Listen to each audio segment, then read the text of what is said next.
Assalamualaikum warahmatullahi wabarakatuh. Halo semuanya, perkenalkan nama saya Rozak Nawir Kolbi dengan NIM 2410911131000004. Di sini saya akan menjelaskan secara simpel tentang surface anatomi tugas yang telah diberikan oleh dosen pengampu yaitu Dr. Oski Iliandri MKes. Yang pertama-tama kita mulai dari definisinya. Jadi definisi yang pertama adalah surface. Surface adalah permukaan dan anatomi terbagi menjadi dua, ada ana dan tomi. Ana itu artinya ke atas atau memisahkan, dan tomi artinya memotong. Jadi surface anatomi ini proses mempelajari struktur tubuh dengan cara mengamati dan memisahkan bagian-bagian tubuh permukaan saja karena kita di surface anatomi. Selanjutnya di sini ada bidang-bidang. Yang pertama ada bidang sagital, dan yang kedua ada bidang transversal, dan yang terakhir ada bidang frontal. Jadi bidang sagital ini bidang yang sejajar dengan bidang median. Dan bidang transversal bidangnya melintang tegak lurus pada sumbu panjang tubuh. Dan yang frontal sudah pasti sejajar dengan sumbu panjang tubuh, tapi tegak lurus pada bidang mediannya. Nah, bidang sagital ini membelah tubuh menjadi bagian kanan dan kiri. Dan bidang transversal membelah tubuh menjadi bagian atas dan bawah atau superior dan inferior. Dan bidang frontal membelah tubuh menjadi bagian depan dan belakang. Depan itu anterior dan belakang itu posterior. Selanjutnya ada pembagian anatomi aksial dan anatomi apendikular. Anatomi aksial ini terdiri dari caput, kepala, sampai pelvis. Aksial dan apendikular itu adalah anatomi gerak tubuh, yaitu ekstremis atas dan ekstremis bawah.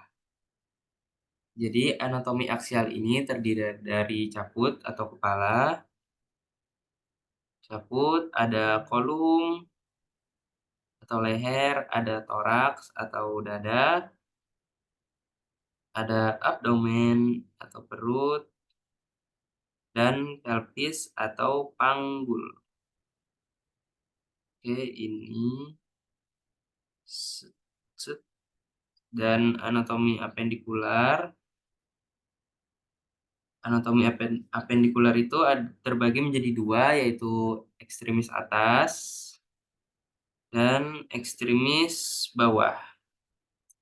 Jadi ekstremis atas dan ekstremis bawah ini ada brachium dari bahu sampai siku dan antebrachium dari siku sampai pergelangan tangan, dan ada manus atau tangan.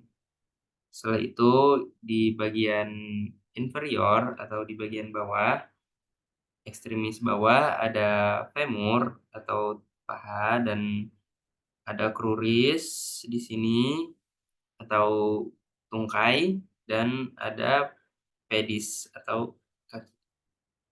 Oke, di sini ada struktur dan regionnya.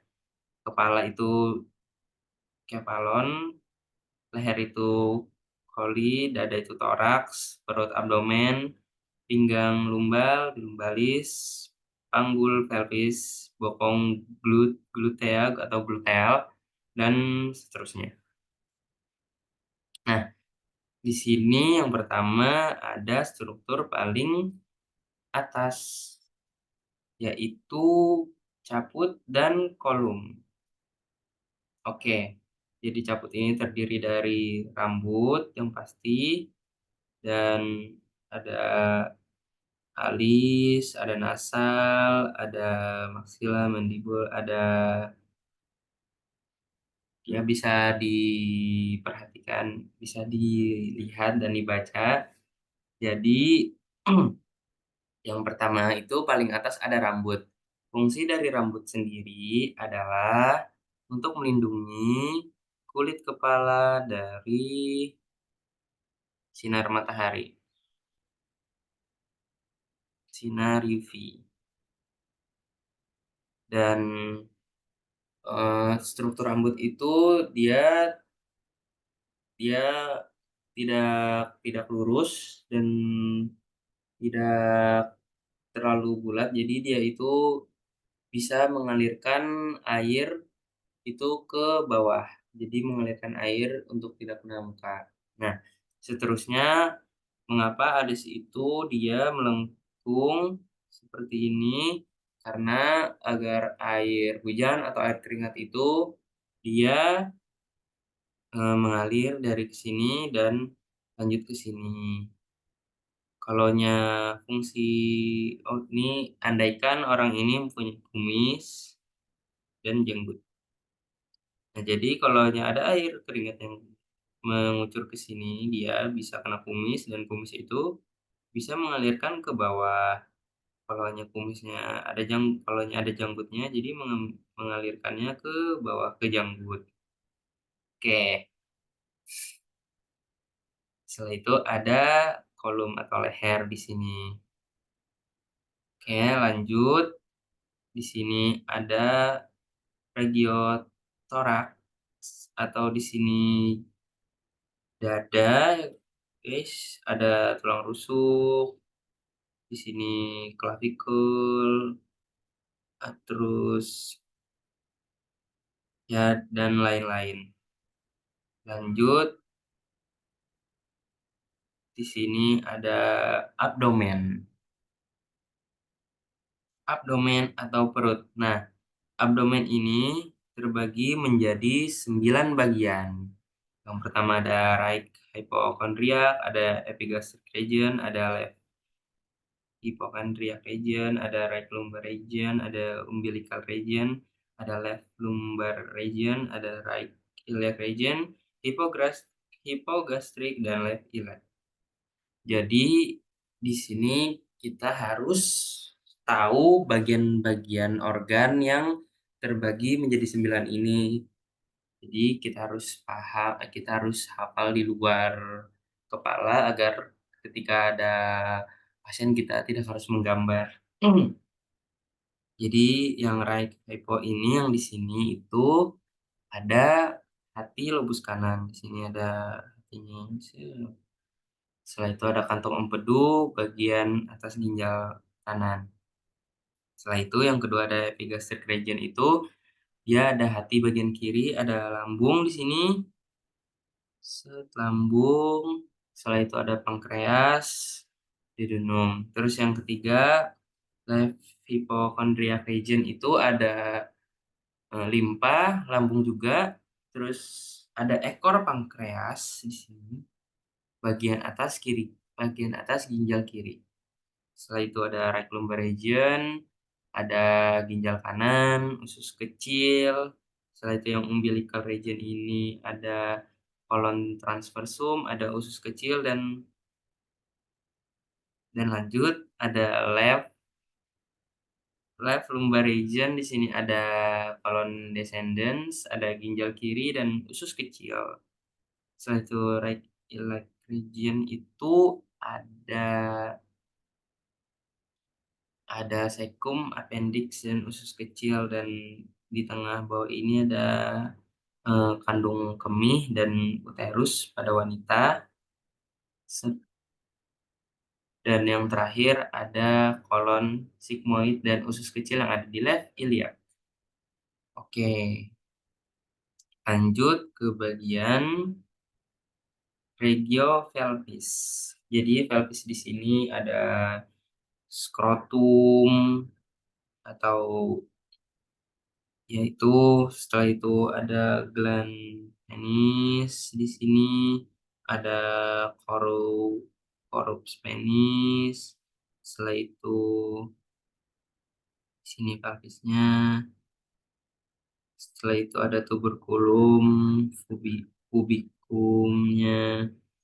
Nah, jadi rambut-rambut di sini lebih bagusnya tidak dicukur habis, karena di sini bisa menjaga suhu bagian kemaluan dan tidak terjadinya gesekan antara kulit dan kulit. Karena ketika terjadi gesekan antara kulit dan kulit di sini, maka akan menyebabkan kulit itu menghitam karena gesekan kulit itu panas. Karena tidak ada rambut yang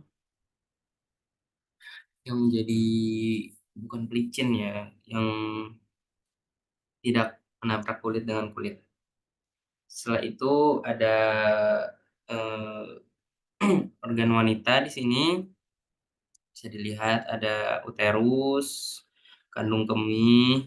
Nah, untuk kandung kemih di sini jangan suka menahan kencing karena kandung kemih ini bisa melebar dan akhirnya sepertinya bisa pecah.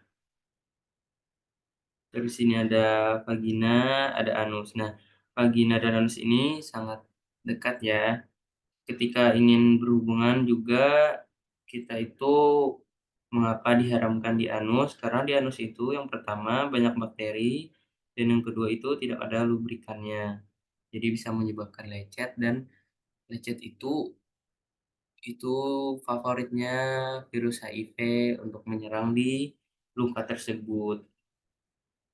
Oke, di sini ada vagina dan anus sangat dekat ya guys. Oke, lanjut.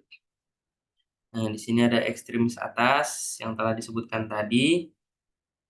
Ada ekstremis atas itu bagian tangan dari bahu sampai siku itu brachium, dan siku sampai pergelangan tangan itu antebrachium, dan di sini ada manus, atau lebih singkatnya itu, manus ini terdiri dari karpal, setelah itu metakarpal, dan phalanges. Setelah itu bagian kaki, di sini ada femur, tulang paha, setelah itu cruris atau tungkai, setelah itu ada pedis, ada tarsal, di sini tarsal, ada metatarsal, dan ada phalanges. Oke, lanjut. Di sini yang terakhir ini ada, eee, gambar yang basic ya. Yang pertama ada caput, kepala, baru ada kolum, leher, ada toraks, dada, ada abdomen, dan ada pelvis. Nah, jadi toraks, abdomen, pelvis ini bisa disebut dengan trunkus. Jadi manusia itu ketika dia memiliki kabut, kolom, dan trunkus ini, dia pasti masih hidup. Jadi ini adalah organ utama dari dari manusia. Jadi orang yang tidak punya tangan masih bisa hidup, orang yang tidak punya kaki masih bisa hidup. Jadi kalau orang tidak punya kepala, dia tidak bisa hidup, begitu. Sekian, terima kasih atas perhatiannya. Mohon maaf jika banyak kesalahan dan kekurangan. Assalamualaikum warahmatullahi wabarakatuh. Terima kasih.